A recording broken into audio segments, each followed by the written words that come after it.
Shalom Bapak Ibu Saudara. Sebelum kita mulai ibadah kita hari ini, kita mau sama-sama membaca 5 makna Pentakosta ketiga. Yang pertama, Pentakosta ketiga adalah pencurahan Roh Kudus yang dahsyat di zaman ini, melebihi yang terjadi di Azusa Street. Kedua, Pentakosta ketiga akan mengakibatkan penuaian jiwa yang terbesar dan yang terakhir sebelum Tuhan Yesus datang kembali. Yang ketiga, Pentakosta ketiga akan membangkitkan generasi Yeremia, yaitu anak-anak muda yang dipenuhi Roh Kudus, cinta mati-matian kepada Tuhan Yesus, tidak kompromi terhadap dosa, dan akan bergerak untuk memenangkan jiwa. Yang keempat, Pentakosta ketiga lahir di Indonesia dan bergerak ke bangsa-bangsa. Gerakan ini dari timur ke barat dan akan kembali ke Yerusalem. Yang kelima, Pentakosta ketiga akan memberikan kuasa untuk menyelesaikan amanat agung, dan setelah itu Tuhan Yesus datang kembali. Yang percaya katakan haleluya. Tuhan memberkati kita semua.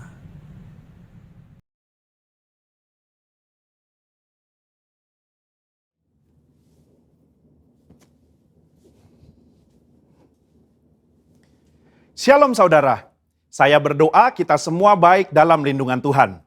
Saat ini kita sedang berada di era postmodernism, di mana salah satu cirinya ialah pendapat pribadi dianggap sebagai hal yang harus diperhatikan dan didengar. Sehingga hal tersebut mendapat tempat prioritas dalam kehidupan seseorang. Apa yang dahulu dipercaya dan diajar sebagai sebuah kebenaran, kini dikritisi dan dipertanyakan. Akibatnya, kebenaran atau fakta menjadi sebuah hal yang relatif, dan orang akan cenderung mengutamakan dan mempercayai apa yang dia ingin percayai menurut perasaan dan keinginan hatinya. Begitu pula jika kita membahas mengenai persoalan gender dan LGBTQ. Hal-hal mengenai moralitas dan seksualitas yang sudah dipegang dan dipahami sejak lama, kini dipertanyakan dan diabaikan serta dianggap sebagai sesuatu yang salah dan tidak relevan. Tentu saja pandangan yang menyatakan bahwa setiap orang benar dan bebas melakukan apa yang ia inginkan menurut keinginan dan perasaannya adalah tidak benar. Nah, Voice of Pentecost hari ini adalah seri pertama dari seri Gender Identity Challenge dan LGBTQ. Gender identity adalah identitas jenis kelamin di mana seseorang dapat mengerti dan meyakini jenis kelaminnya berdasarkan organ seksualnya, dan menjalani kehidupannya sebagai seorang individu berdasarkan organ seksual bawaan lahir yang telah Tuhan anugerahkan. Jika sejak awal penentuan gender identity-nya sudah benar, maka jika terjadi preferensi seksual yang menyimpang seperti LGBTQ dapat ditangani. Namun jika penentuan gender identity-nya sudah salah, maka preferensi seksualnya pun pasti akan jadi salah. Pandangan yang beredar saat ini ialah bahwa seseorang bisa dan berhak untuk menentukan gender identity-nya sendiri. Bukan berdasarkan organ reproduksi seksualnya, namun berdasarkan perasaan dan keinginan sendiri. Jadi, bisa saja seorang pria yang secara biologis adalah laki-laki, namun karena ia merasa dan menyatakan dirinya sebagai wanita, maka ia dipanggil perempuan dan menggunakan fasilitas umum yang digunakan oleh wanita. Bahkan memiliki ketertarikan dan hasrat seksual terhadap seorang pria. Begitu pula sebaliknya. Pandangan ini telah diterima luas dan dilindungi di berbagai negara. Sehingga segala sesuatu yang berhubungan dengan seksualitas, gender identity, dan penyimpangan preferensi seksual termasuk LGBTQ harus diterima dan bukan merupakan sebuah kelainan. Namun bagaimana menurut Alkitab? Alkitab memandang LGBTQ merupakan penyimpangan seksual yang adalah dosa di mata Tuhan. Kejadian 1 dan 2 menunjukkan bahwa Tuhan menciptakan gender identity laki-laki dan perempuan berdasarkan organ reproduksi seksualnya, bukan lewat feeling dan keinginan manusia. Kata laki-laki dan perempuan di Kejadian 1 ayat 26 sampai 28 merujuk kepada organ seksual yang mereka miliki secara biologis. Penciptaan dan penentuan ini adalah karya Allah yang luar biasa, sebab Ia ingin manusia dapat menghasilkan keturunan lewat organ reproduksi laki-laki dan perempuan. Jadi, Jika seorang pria yang secara biologis adalah laki-laki, maka Tuhan ingin agar ia dapat menggunakan organ reproduksi seksualnya untuk menghasilkan keturunan. Lewat organ reproduksi wanita, itu pun hanya dalam pernikahan. Nah, masalah mulai timbul ketika manusia jatuh dalam dosa. Dosa membuat manusia membawa pikiran, keinginan, dan tindakannya yang terbelenggu oleh dosa, sehingga terjadilah gender identity challenge dan penyimpangan seksual. Orang yang menyimpang ketertarikan dan hasrat seksualnya tidak akan dapat beranak cucu karena kesamaan organ reproduksi mereka. Padahal Allah tidak pernah salah dalam menciptakan manusia. Allah tidak menjadikan manusia mengalami krisis identitas seksual ataupun ketertarikan dan hasrat seksual yang menyimpang. Sebuah penelitian menunjukkan bahwa krisis gender identity dan preferensi seksual justru dipengaruhi oleh 4 faktor.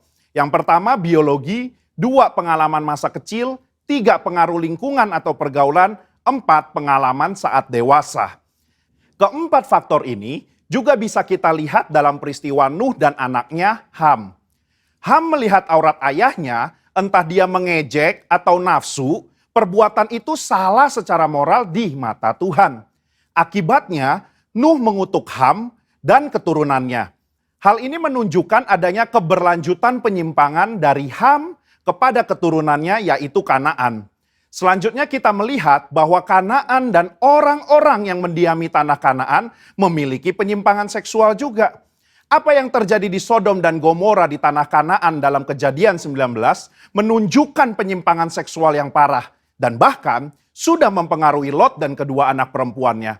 Lot menganggap hal wajar untuk memberikan kedua anak perempuannya untuk dipergunakan secara seksual oleh kerumunan massa. Dan kelak di dalam pelarian mereka, kedua anak perempuannya pun menganggap normal untuk memiliki anak dari ayah mereka sendiri. Yang akhirnya menghasilkan bangsa Moab dan Amon yang juga akan dihukum Tuhan karena kejahatan yang bangsa ini lakukan. Kesimpulannya, gender identity merupakan hal yang penting dalam diri seseorang. Di mana gender identity tidak ditentukan lewat perasaan dan keinginan hati, melainkan lewat organ reproduksi seksual yang telah Tuhan berikan saat seseorang dilahirkan. Tidak ada orang yang lahir dengan keadaan atau hasrat seksual menyimpang seperti LGBTQ. Seolah-olah Tuhan telah membuatnya demikian. Tuhan tidak pernah salah di dalam menciptakan manusia. Justru dosalah yang membuat manusia membawa pikiran, keinginan, dan tindakannya pada keputusan yang salah. Maka dari itu, diperlukan kemampuan dan keputusan yang tegas dalam memahami dan meyakini gender identity seseorang sedari awal kehidupannya. Sehingga di kemudian hari, ia tidak masuk dalam penyimpangan seksual seperti LGBTQ. Saudara, untuk penjelasan lengkapnya dari tim teologi kami, silakan klik link yang ada di atas atau scan QR Code yang tersedia. Salam integritas, Tuhan Yesus memberkati.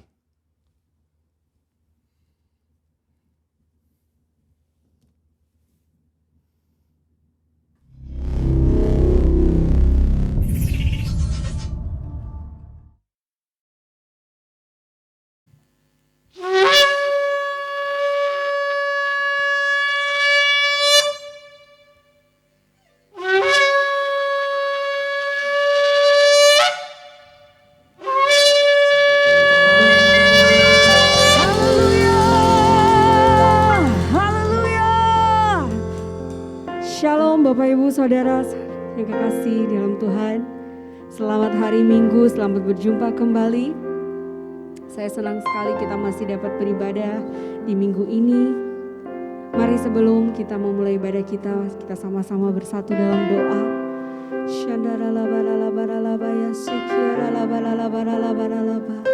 Terima kasih Tuhan Yesus, terima kasih buat anugerah-Mu. Terima kasih buat kasih karunia-Mu bagi setiap kami Tuhan. Kami ada sebagaimana kami ada hari ini. Semua karena Engkau mengasihi kami Tuhan. Terima kasih untuk setiap berkat-Mu Tuhan. Pemeliharaan-Mu dalam hidup kami Tuhan. Saat ini Tuhan, kami mau datang Tuhan bersujud di hadapan Engkau. Menaikkan pujian dan syukur kami Tuhan Yesus. Membawa hidup kami sebagai penyembahan yang benar di hadapan-Mu Tuhan.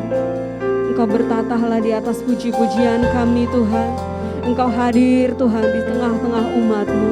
Engkau yang melawat setiap umat-Mu Tuhan dimanapun mereka berada, yang saat ini mengikuti ibadah kami Tuhan Yesus. Terima kasih Tuhan, terima kasih Roh Kudus yang manis, Engkau pimpin ibadah ini dari awal, pertengahan hingga akhirnya. Semuanya Tuhan boleh menjadi kemuliaan hanya bagi nama-Mu saja. Terima kasih Tuhan Yesus, terima kasih. Haleluya, haleluya.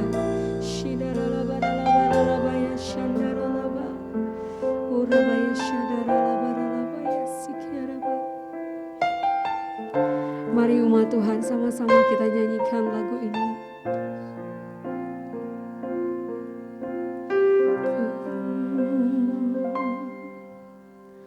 Pujian dan syukurku ku bawa padamu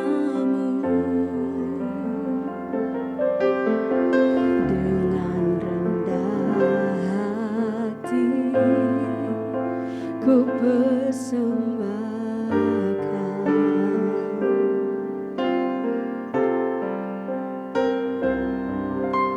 sadar bila ku ada hanya karena anugerah, bukan karena kekuatanku.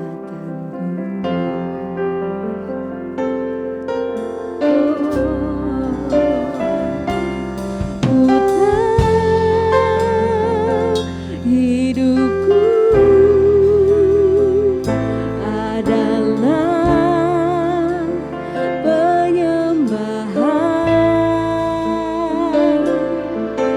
Kau ciptakanku dalam kemuliaan-Mu. Ku tahu Tuhan, ku tahu hidupku berharga di mata-Mu. Segenap hidupku persembahkan.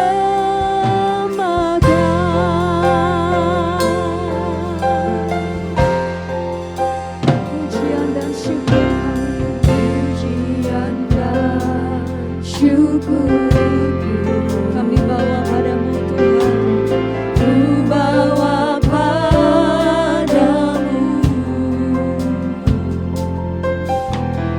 dengan rendah hati, ku persembahkan.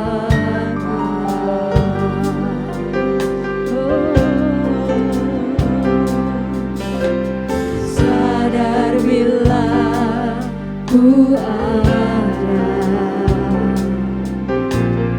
hanya karena anugerah, bukan karena kekuatanku.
Ku tahu hidupku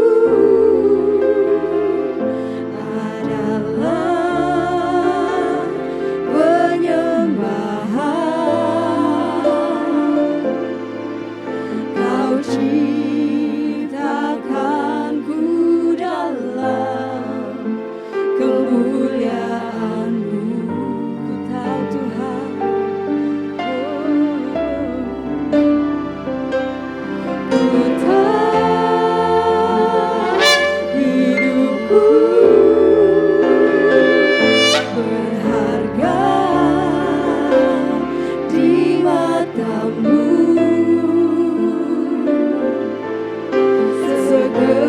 Segenap hidupku persembahkan. Sekali lagi umat Tuhan, angkat kedua tanganmu dan nyatakan, ku tahu hidupku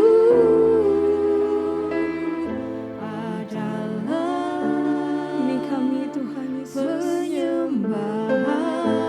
Oh, biar Engkau disenangkan Tuhan. Kau ciptakanku dalam kemuliaan-Mu.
setiap waktu. Berjalan dalam Roh-Mu, nyatakan Tuhan kemuliaan-Mu, dan berjalanlah denganku. Angkat kedua tanganmu, nyatakan sertaku. Ku tak mau berjalan, ku perlu Tuhan, pimpinlah aku dengan kasih karunia-Mu, pimpin kami setiap waktu. Berjalan dalam Roh-Mu, nyatakan Tuhan kemuliaan-Mu, dan berjalanlah denganku. Bila Engkau tak besertaku,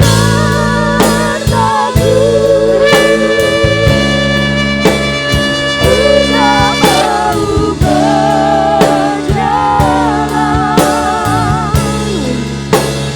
Ku perlu Tuhan, pimpin langkahku dengan kasih karunia-Mu. Pimpin langkahku setiap waktu. Berjalan dalam Roh-Mu, nyatakan Tuhan kemuliaan-Mu, dan berjalanlah denganku. Nyatakan Tuhan, nyatakan Tuhan kemuliaan-Mu, dan berjalanlah denganku. Nyatakan Tuhan kemuliaan-Mu,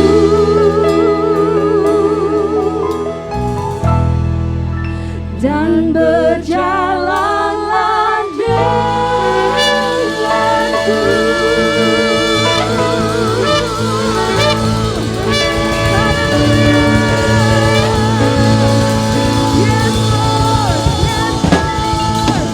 Yes, Lord. Yes, Lord. Yes, haleluya.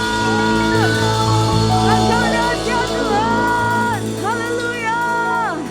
Kami percaya Tuhan, hari-hari ini hidup kami dipimpin oleh Engkau Tuhan Yesus. Kami berjalan Tuhan, dari kemuliaan kepada kemuliaan, hanya bersama dengan Engkau Tuhan. Haleluya. Woo. Kita sama-sama bangkit berdiri dan kita memuji Tuhan, sebab Dia Raja di atas segala raja, Dia yang layak terima segala pujian. Haleluya. Woo.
berkuasa berjaya untuk selamanya. Hanya Kau Tuhan, sumber kekuatan, kuasa-Mu tercurah bagiku senjata. Denganmu Tuhan, ku kan berjalan dari kemuliaan sampai kemuliaan selamanya.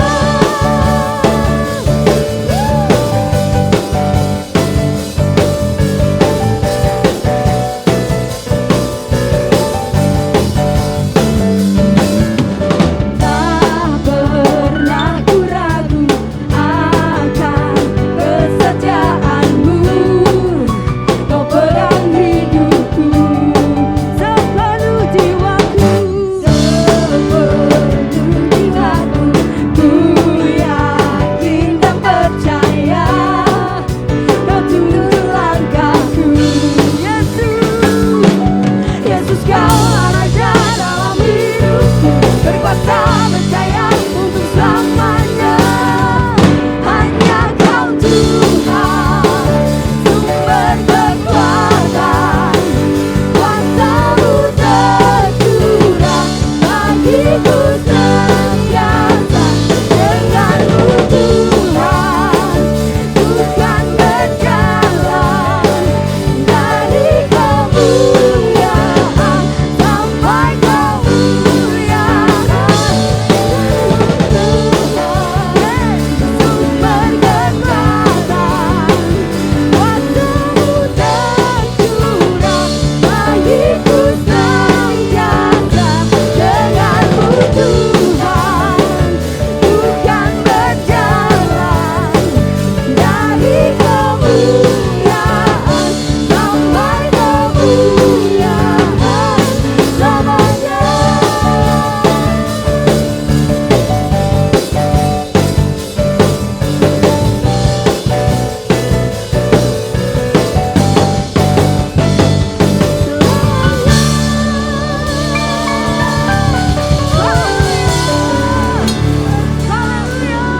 Amin. Kami percaya Tuhan Yesus, hanya Engkau satu-satunya pengharapan kami. Engkau yang kami pegang teguh Tuhan. Terima kasih Tuhan Yesus. Engkau Raja di atas segala raja bagi kami. Terima kasih Tuhan Yesus. Engkau selalu ada bagi setiap kami Tuhan. Terima kasih Tuhan Yesus. Biarlah firman-Mu Tuhan di pagi hari ini boleh menguatkan setiap kami lebih lagi Tuhan.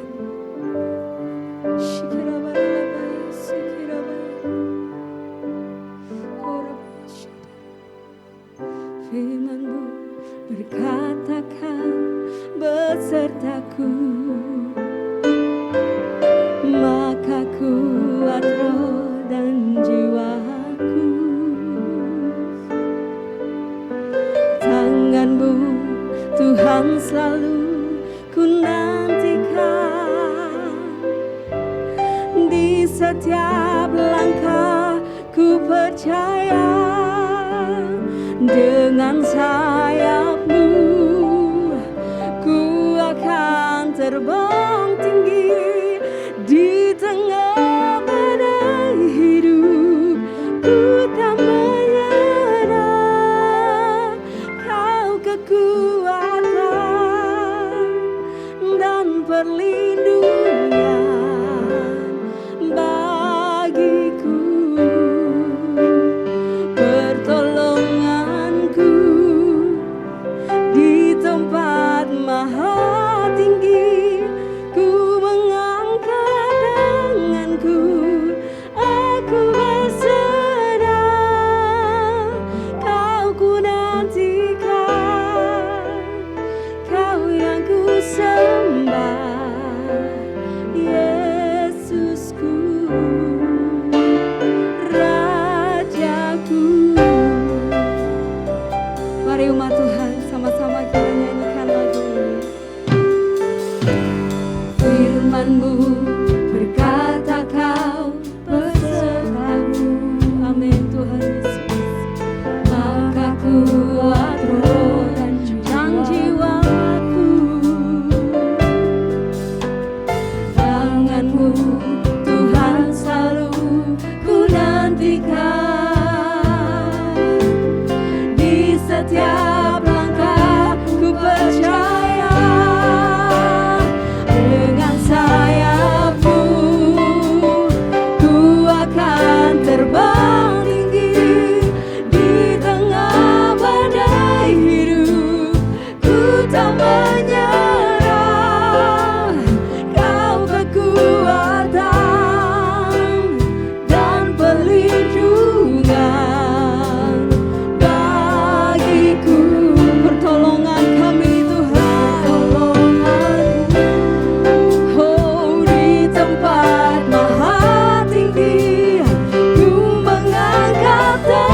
shandara la ba la la ba ya shandara la ba la la ba la la ba. Oh Jesus, hallelujah, hallelujah.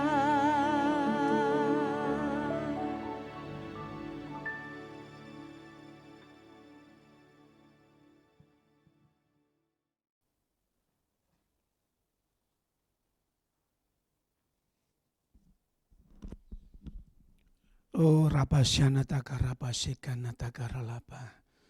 Haleluya. Tuhan terima kasih buat hari ini di mana Engkau masih berikan kami kesempatan untuk kami boleh beribadah, kami boleh memuji, kami boleh menyembah Tuhan. Karena Engkau satu-satunya alasan kami hidup dan kami menyembah Engkau Tuhan. Engkau Allah kami yang tidak pernah meninggalkan setiap kami. Bahkan perlindungan-Mu sempurna sampai kami hari ini Tuhan. Terima kasih. Biarlah Engkau disenangkan dengan setiap pujian penyembahan kami ya Bapa. Sekarang saatnya kami mau duduk diam di dalam hadirat-Mu untuk mendengar sebagian dari kebenaran firman-Mu. Kami angkat tangan di hadapan-Mu Tuhan. Kami mau katakan, hari ini kami perlu Engkau Tuhan. Kami perlu firman-Mu. Bicara buat kami. Nasihati kami, ajar kami. Tuntun kami Tuhan, biar kami tetap ada dalam rencana dan kehendak-Mu Tuhan. Sehingga kami boleh mengalami terobosan dalam hidup kami. Dan nama Tuhan dipermuliakan.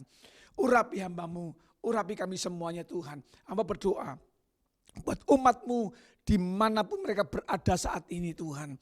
Hiburkan yang susah, kuatkan yang lemah. Beri pengharapan hikmat ilahi untuk kami boleh menangkap pesan-Mu hari ini Tuhan. Sehingga kami boleh diberkati, dipulihkan, bahkan disembuhkan oleh kebenaran-kebenaran firman-Mu ya Bapa. Kami akan diam dalam hadirat-Mu. Bicara buat setiap kami. Pribadi lepas pribadi Tuhan. Demi nama Yesus kami berdoa. Setiap kita orang percaya yang siap dengar firman Tuhan sama-sama kita katakan. Amin, amin. Puji nama Tuhan saudara. Silakan duduk di dalam hadirat Tuhan. Saya mau menyapa buat Bapak Ibu Saudara. Shalom saudara. Dimanapun Anda berada, saya senang, saya bersuka cita sekali bisa menjumpai kembali Bapak Ibu Saudara. Saya selalu berdoa saudara semuanya dalam keadaan sehat, dalam pemeliharaan Tuhan, dalam perlindungan Tuhan yang sempurna. Yang percaya boleh katakan haleluya. Puji nama Tuhan saudara. Kita mau siapkan hati untuk beberapa menit ke depan untuk kita sama-sama belajar kebenaran firman Tuhan. Minggu lalu saudara, saya mengajarkan tentang bagaimana kita menjadi pribadi yang dituntun oleh Roh Kudus. Kenapa saudara? Karena hari-hari ini kita memang ada di dalam gelombang sebuah kegerakan yang namanya pencurahan Roh Kudus untuk menyelesaikan amanat agung. Yang percaya katakan amin dulu saudara. Nah ini satu kegerakan yang luar biasa saudara. Kenapa saudara? Karena banyak orang berpikir begini. Ketika kita rindu yang namanya pengurapan. Kita rindu yang namanya hidup di dalam hadirat Tuhan. Saya suka sekali gereja kita panggilnya di sana. Tapi jangan pernah berhenti di sana saudara. Ada bagian-bagian kita yang mesti kita kerjakan. Ketika kita terima pengurapan, ketika kita terima jamahan, lawatan dan kuasa itu dalam hidup kita, saudara. Banyak gereja gagal di sini. Ketika dia merasa terima urapan dan kuasa, tapi nggak melakukan apa-apa, saudara. Makanya di part yang kedua ini, saya mau ajak sama-sama kita merenungkan. Ada satu tema yang mengganggu hari-hari saya, saudara. Yang saya mau ajak kita share di sini, saudara ya. Dengan temanya mencari atau melakukan. Ternyata Yesus pernah berkhotbah di dalam Injil Matius. Boleh saudara yang ada Alkitabnya dibuka. Yang punya handphonenya 2, yang ada Alkitabnya juga nggak apa-apa. Yesus pernah berkhotbah di Injil Matius pasalnya yang ke-7 ayatnya yang ke-21. Nah ini setelah Tuhan berkhotbah ucapan-ucapan bahagia saudara. Tuhan ngomong begini saudara. bukan setiap orang yang berseru kepadaku Tuhan, Tuhan akan masuk dalam kerajaan surga, melainkan dia yang melakukan kehendak Bapakku yang di surga. Kalau saudara baca ini saudara, di pasal yang ke-7 ayatnya yang ke-15 sampai ayatnya ke-23, saya nggak usah bacakan semuanya, Bapak Ibu Saudara bisa baca di rumah. Ini Yesus sedang menepis, yang mencoba untuk menjelaskan kepada murid-muridnya pada waktu itu, bagaimana menghadapi pengajaran-pengajaran sesat, saudara. Tuhan mengingatkan buat kita hari-hari ini, bukan setiap orang yang berseru kepadaku Tuhan, Tuhan akan masuk surga. Ingat baik-baik, surga bukan tujuan utama kita sebagai orang percaya, saudara. Tujuan kita menjadi orang percaya adalah supaya kita menjadi seperti Kristus. Kalau Anda menjadi seperti Kristus, saya yakin surga itu adalah bonus buat saudara dan saya. Yang setuju katakan amin. Tuhan kembali mengingatkan saudara, bukan orang yang berseru-seru kepadaku akan masuk surga, tetapi yang melakukan kehendak Bapakku.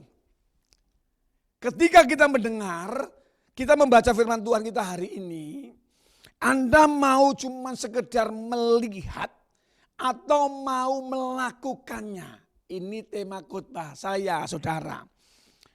Saya mengutip satu perkataan yang luar biasa begini. Jika saudara dan saya setuju, hanya kekristenan yang diberi mandat dari surga dan mampu mengubahkan kehidupan bangsa dan negeri kita ini, saudara. Bukan cuma bangsa dan negeri kita, kehidupan tatanan masyarakat mampu diubahkan melalui gereja, melalui orang-orang percaya. Siapkah Anda untuk bergabung di dalam kegerakan ini?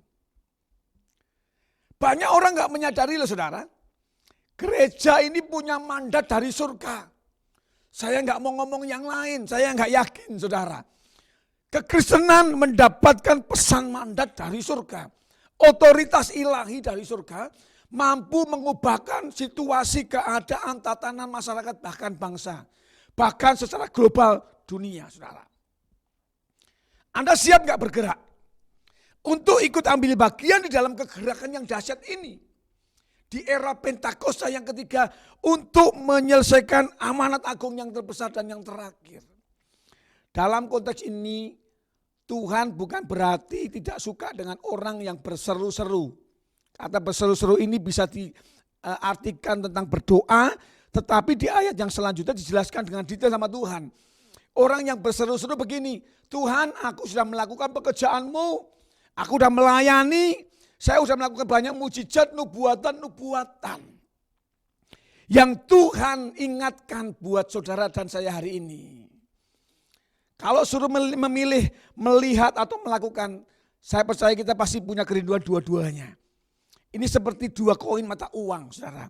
Tapi yang Tuhan cela adalah begini. Waktu orang-orang itu melakukan, tetapi ada sebuah tuntutan. Ternyata ada motivasi yang lain. Tuhan aku sudah melayani, bikin mujizat. Saya sudah bernubuat Tuhan. Kenapa saya enggak masuk surga? Nah ini saudara, saya berdoa. Saudara dan saya waktu dengar firman Tuhan hari ini, kita bukan cuma melihat dan melakukan, tapi tanpa motivasi yang lain. Tujuannya untuk menyenangkan Tuhan. Yang siap boleh katakan amin. Saudara, ketika kita merenungkan ayat ini, ternyata Tuhan mau begini loh. Kita melakukan sesuatu, itu motivasinya karena kita mengasihi Tuhan. Saya punya kata-kata yang luar biasa begini. Orang yang mencari kehendak Tuhan akan tertinggal dengan orang yang melakukan kehendak Tuhan, saudara. Saya ulang saudara ya. Saya bukan alergi dengan orang yang mencari kehendak Tuhan. Tetapi ternyata orang yang cuma hanya mencari kehendak Tuhan, dia akan tertinggal dengan orang yang melakukan kehendak Tuhan. Makanya Tuhan mencela tadi itu. Yang Tuhan cari dan Tuhan yang suka adalah melakukan kehendak Bapa atau kehendak Tuhan. Bagaimana Pak kita bisa mengerti kehendak Tuhan? Apa Pak kehendak Tuhan yang mesti kita kerjakan hari-hari ini? Bapak rohani kita ngomong saudara, kita ini ada dalam sebuah gelombang pencurahan Roh Kudus Pentakosta yang ketiga. Tuhan mau kita menyelesaikan amanat agung, menjadikan semua bangsa muridnya Tuhan. Ada banyak cara untuk kita bisa bergerak di dalam kegerakan ini saudara. Tetapi Alkitab memberikan ukuran, memberikan arahan buat kita. Bagaimana kita belajar untuk melakukan kehendak Tuhan saudara. Kita buka dulu saudara ya. Di dalam Kisah Para Rasul, ini ayat yang minggu lalu saya sampaikan. Saya menekankan tentang kuasa doa, yang kemudian yang kedua adalah sebuah tindakan. Kisah Para Rasul pasal yang kedua, ayatnya yang ke 44 dan 45 saudara. Ini menarik saudara. Bagaimana murid-murid Kisah Para Rasul pada waktu itu ketika mereka dipenuhi Roh Kudus. Hidup mereka berubah dengan dahsyat dan luar biasa. Saya baca, perhatikan baik-baik. Ayat yang ke-44 berkata demikian. Dan semua orang yang telah menjadi percaya tetap bersatu.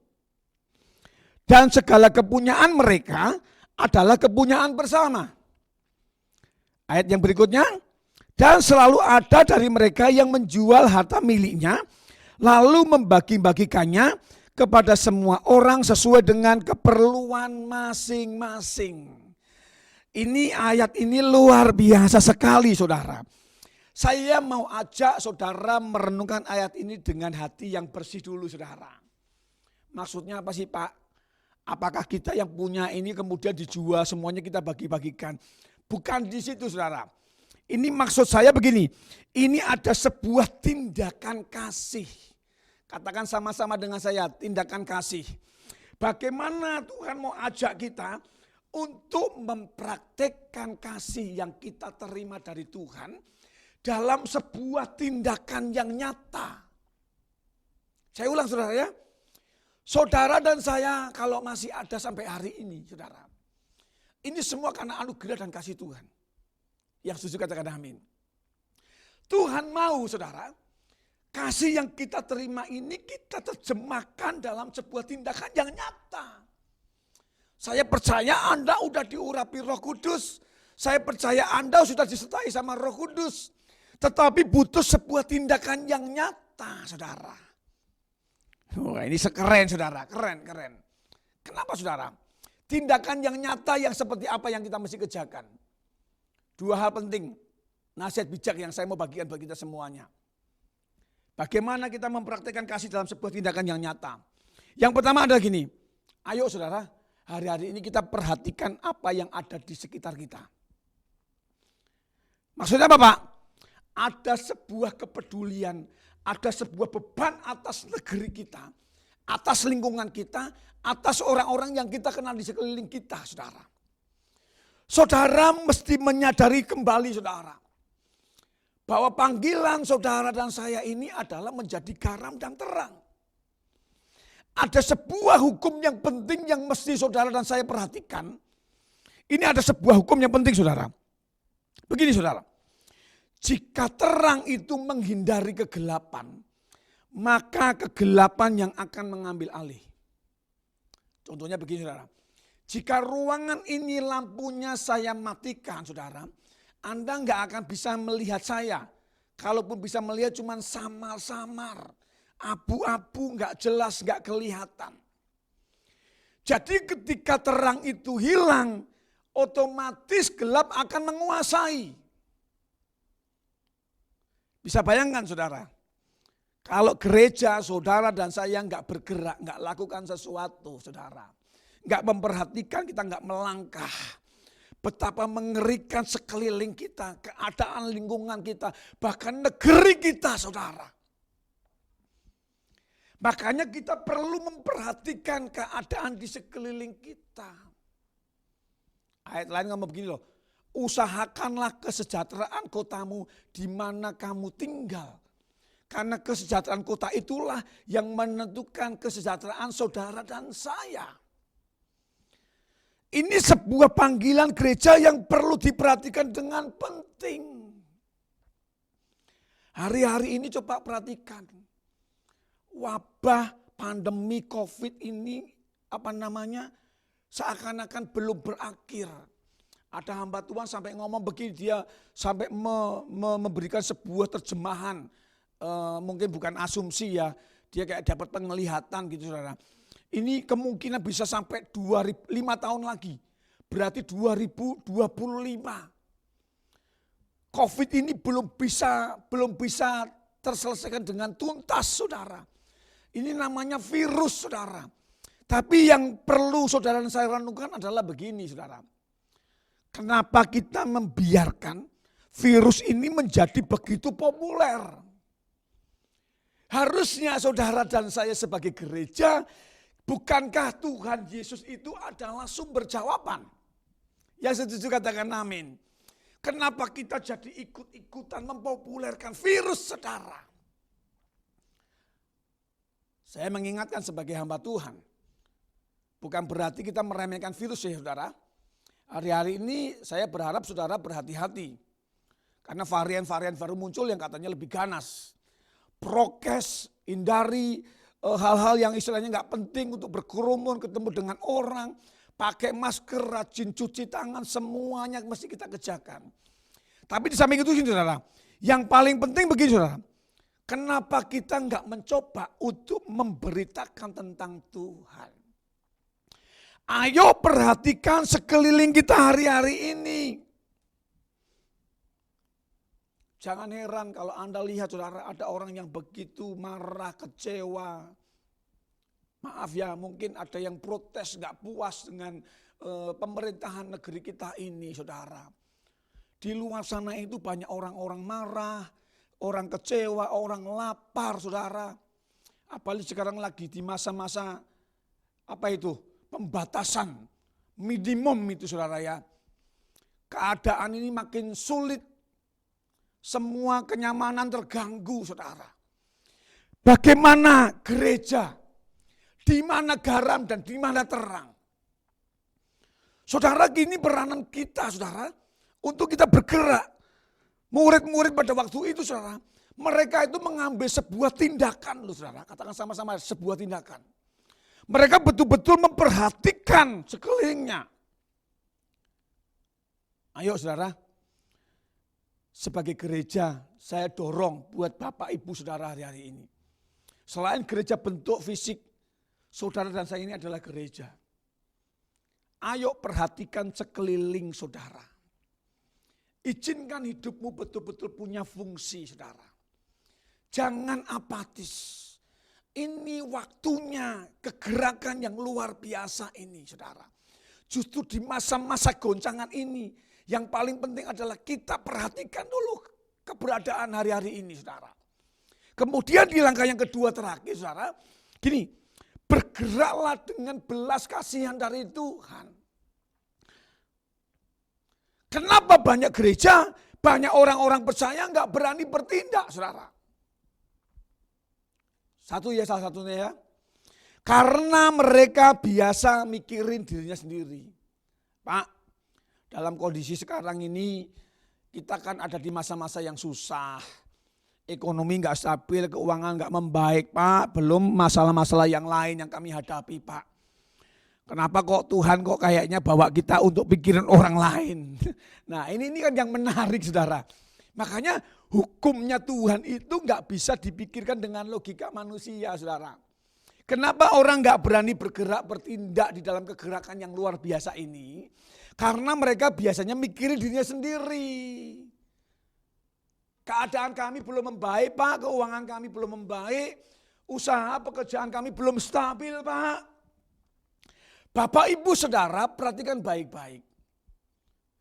Jika Anda memikirkan terlibat di dalam kepentingan Tuhan, memikirkan hal-hal yang baik sesuai dengan rencana dan kehendaknya Tuhan, Anda tidak akan punya kesempatan untuk memikirkan hal-hal yang tidak baik, saudara. Ingat baik-baik, saudara. Saya dulu ingat diberkati dengan satu kisah yang diceritakan oleh hamba Tuhan. tentang seorang karyawan yang bekerja di dalam pengepakan uang baru. Nah, kasusnya ini di luar negeri, saudara. Jadi ternyata negara itu kan punya ketentuan, aturan ya. Setiap beberapa tahun itu mesti mencetak uang yang lama kemudian dibuang. Di dalam mencetak uang itu saudara bisa kebayang, saudara ya tentu security-nya kuat. Kalau di luar negeri, misalnya di Eropa atau di Amerika itu kan mata uangnya cukup tinggi, saudara. Apalagi kalau uang dolar harganya cukup tinggi. Kalau kita jadi karyawan kerja untuk menghitung uang dolar, satu lembar itu bisa 1,5, saudara. Yang menarik begini, kenapa mereka waktu bekerja di dalam pencetakan uang, mereka tidak pernah memikirkan untuk bagaimana caranya untuk mungkin merampok atau mungkin ngambil uang yang ada di tempat di mana mereka bekerja, saudara. Ya tentu ada beberapa aspek yang diperhatikan. Mungkin cara merekrutnya orang-orangnya yang jujur. Atau kemungkinan security-nya terlalu ketat, saudara ya. Saya merenungkan bukan di situ, saudara. Ada satu kebenaran yang menarik di sini. Kenapa sih orang ini kan mungkin juga butuh duit ya? Apa karena gajinya cukup, dikasih fasilitas cukup? Mungkin enggak juga. Manusia biasanya enggak pernah mengenal kata cukup. Kalau punya kesempatan bisa berbuat jahat. Yang menarik begini, ternyata orang kalau lagi sibuk, saudara, dia punya kesibukan, punya aktivitas. Saya terlalu yakin dia enggak akan punya kesempatan untuk memikirkan hal yang aneh-aneh. Jadi kalau hari ini Anda masih mikirin sakit hati, kecewa, terluka, mengasihani diri sendiri. Saudara, saya tahu berarti Anda lagi nggak sibuk, saudara. Bisa jadi Anda jadi pengangguran rohani. Haleluya. Bilang sama sebelahmu, untung bukan saya gitu ya, saudara. Nah, jangan izinkan Anda punya pikiran-pikiran yang negatif. Kalau Anda terlibat di dalam kepentingan-kepentingan Tuhan, saudara, Anda tidak akan punya pikiran-pikiran yang seperti itu lagi. Nggak punya waktu untuk memikirkan hal-hal yang tidak baik. Yang setuju dengan saya boleh katakan amin, saudara. Makanya penting, saudara ya. Jadi saya punya satu quote ini. Orang yang melakukan karena harus, itu bobotnya nggak ada, saudara. Biasanya orang yang melakukan ini karena harus. Itu karena perintah, takut dosa, takut sama pemimpin, saudara. Tapi kalau orang melakukan dasarnya mau, bobotnya luar biasa. Makanya Tuhan cari orang yang bukan yang mampu, tetapi orang yang mau. Yang mengerti katakan amin. Satu ayat terakhir, saudara. Ada satu peristiwa yang menarik yang kita bisa pelajari. Saya nggak usah buka ayatnya, nanti saudara buka ya. Ya udah saya buka. Matius 14. Ayatnya yang ke-14. Itu satu ayat yang luar biasa. Di sini dengan berikut, Yesus memberi makan 5.000 orang. Yesus setelah pelayanan bersama-sama dengan muridnya, hari sudah malam, mereka bermaksud untuk beristirahat. Tetapi Alkitab berkata begini, ada banyak orang berbondong-bondong masih mengikuti Tuhan dan mereka nggak mau pulang. Ayat 14 ngomong begini, saudara. Ketika Yesus mendarat dan ia melihat orang banyak itu yang besar jumlahnya, maka tergeraklah hati Yesus oleh belas kasihan kepada mereka dan ia menyembuhkan mereka yang sakit. Perhatikan baik-baik satu kata. Yesus tergerak oleh belas kasihan. Bapak Ibu saudara, hari-hari ini saudara, kalau kita mau bergerak untuk menyelesaikan amanat agung, bisa jadi ini menjadi salah satu hal yang kita bisa kerjakan. Kalau Anda mungkin berpikir, Pak saya nggak sekolah teologi ya, saya nggak ngerti Alkitab. Ayo saudara, hari-hari ini jangan cuma jadi penonton, tetapi kita mau melakukan kehendak Tuhan. Yang mengerti katakan amin.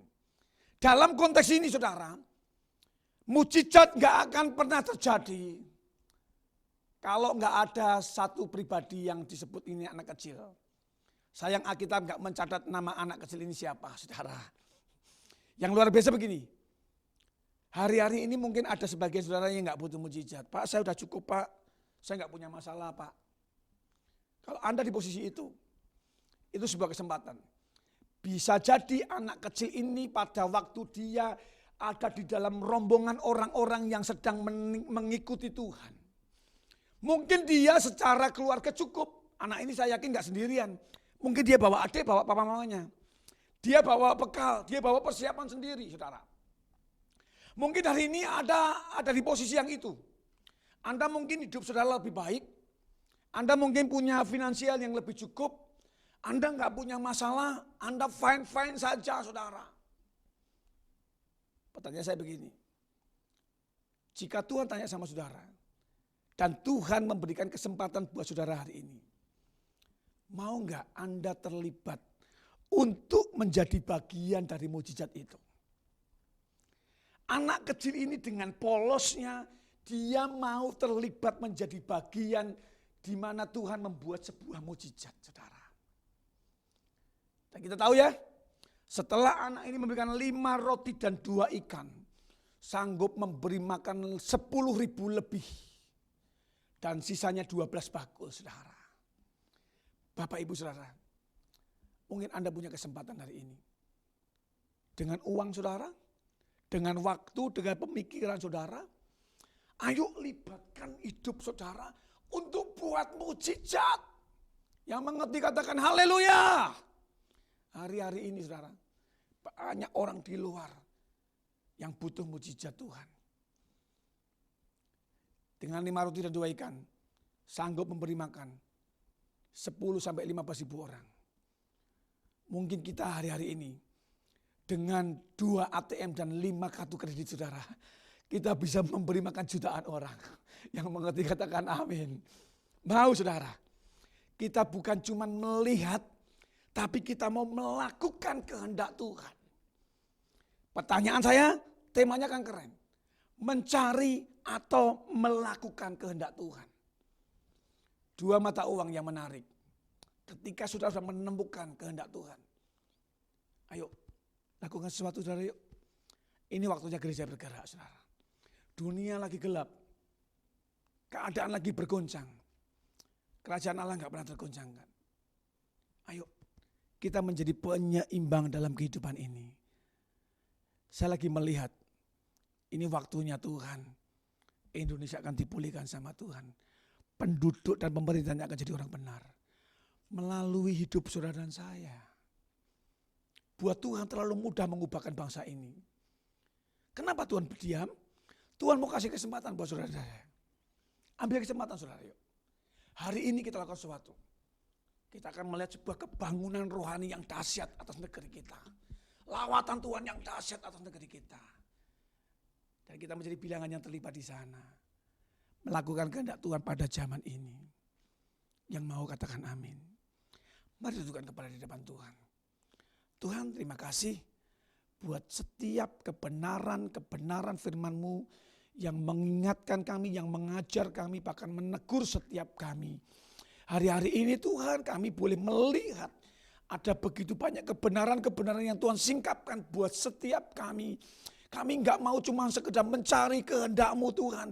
Tapi kami mau menjadi pelaku-pelaku firman Tuhan. Bukan orang yang berseru-seru kepada Tuhan.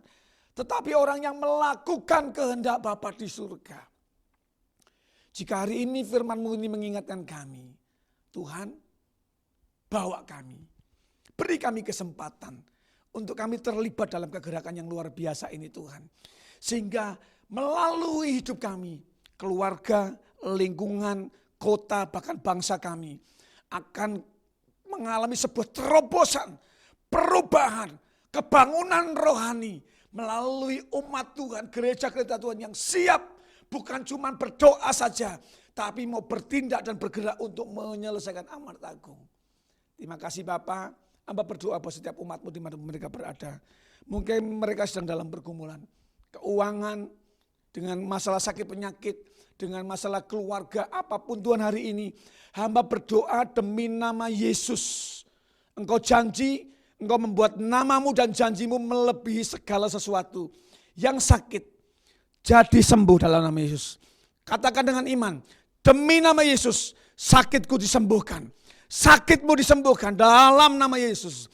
Keuanganmu akan dipulihkan dalam nama Yesus. Pintu-pintu yang tertutup akan dibuka dalam nama Yesus. Engkau akan mengalami terobosan, pemulihan, keuangan, keluarga, finansialmu akan mengalami pemulihan dalam nama Yesus.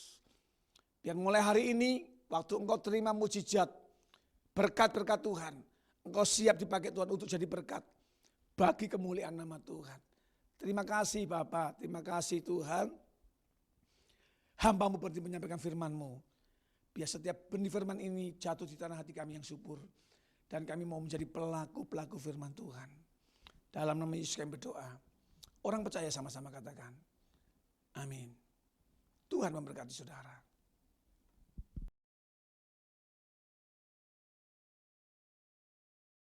Mari kita bersatu di dalam doa. Ora batakan nayaralabaya shikata kaya nayaralamu.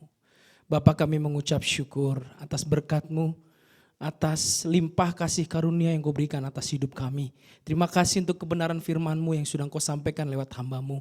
Biar firman itu Tuhan menjadi rema dalam hidup kami. Dan kami tidak hanya menjadi pendengar, tapi sungguh-sungguh kami boleh menjadi pelaku kebenaran firman-Mu. Tahun 2021 ini Tuhan, biar kami boleh lebih lagi memiliki integritas di hadapan-Mu ya Bapa. Terima kasih Tuhan, berkati hamba-Mu yang sudah menyampaikan isi hati-Mu. Kiranya hikmat, marifat, pewahyuan yang terbaik Tuhan selalu berikan atas hamba-Mu dalam nama Yesus. Terima kasih Bapa. Hari ini kami sepakat sehati, kami angkat tangan, kami memberkati Tuhan pemimpin-pemimpin rohani kami, gembala kami Tuhan, Bapak Pendeta Dr. Insinyur Niko Nyotora Harjo beserta keempat wakilnya, dan juga gembala rayon kami Tuhan, Bapak Budianto Totong, dan juga gembala di tempat ini Tuhan, Bapak Pendeta Joshua Roni Pujianto. Biar kekuatan, kesehatan yang daripada Tuhan berlimpah-limpah atas hamba-hamba-Mu ini Tuhan. Terus pakai lebih dahsyat lagi di era Pentakosta ketiga ini Tuhan. Biar Tuhan pakai lebih lagi untuk menuai banyak jiwa hanya bagi hormat kemuliaan-Mu Tuhan. Berkati seluruh keluarga besarnya Tuhan. Berkat berlimpah-limpah kasih karunia dari Allah Bapa tercurah atas hamba-hamba-Mu ini. Dalam nama Tuhan Yesus Kristus. Terima kasih Tuhan. Kami juga sepakat sehati, kami angkat tangan memberkati Indonesia. Dalam nama Yesus. Shalom Indonesia. Dari Sabang sampai Merauke. Dari pulau-pulau yang terbesar sampai yang terkecil. Oh Rabaya Shikana Yaralabata Kana Yaralamu. Hujan pertobatan terjadi atas Indonesia. Dalam nama Yesus, setiap lutut kan bertelut. Setiap lidah kan mengaku. Hanya ada satu Tuhan. Satu juru selamat yang layak dipuji disembah. Yaitu Engkau Tuhan. Terima kasih Tuhan. Berkati Indonesia, berkati tanah, air, udara di Indonesia. Dalam nama Yesus, kami halau segala sakit penyakit. Dalam nama Yesus, Indonesia penuh kemuliaan Tuhan. Api Pentakosta ketiga menyebar ke seluruh Indonesia dalam nama Yesus.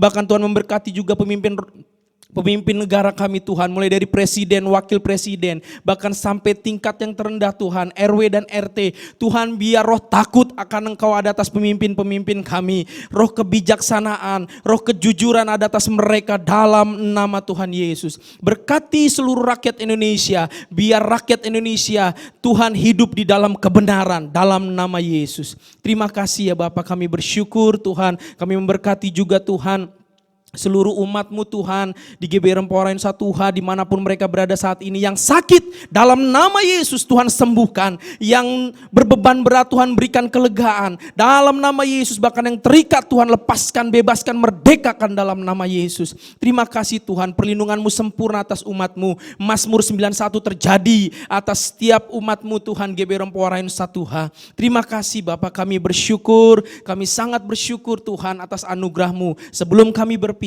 kami rindu menerima berkat yang daripada-Mu Tuhan melalui hamba-Mu.